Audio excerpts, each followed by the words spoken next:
الفلوس سبحان الله ما تجي فقير نهائيا، الفلوس تجي على الفلوس، يعني عندك فلوس تجيك فلوس، تصير عندك فلوس فوق فلوسك.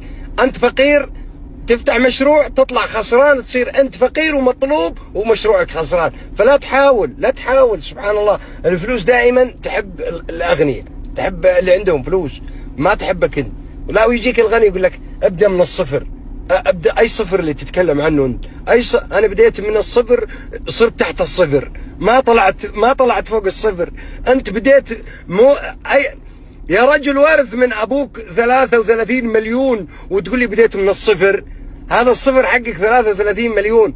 انا بديت صدق، بديت من الصفر لكن ما طلعت فوق الصفر، نزلت تحت الصفر، صرت 10. الفقر سبحان الله انواع، عد واغلط بالانواع. لكن انا عندي فقر متسلطن علي تسلط، والله متسلطن علي.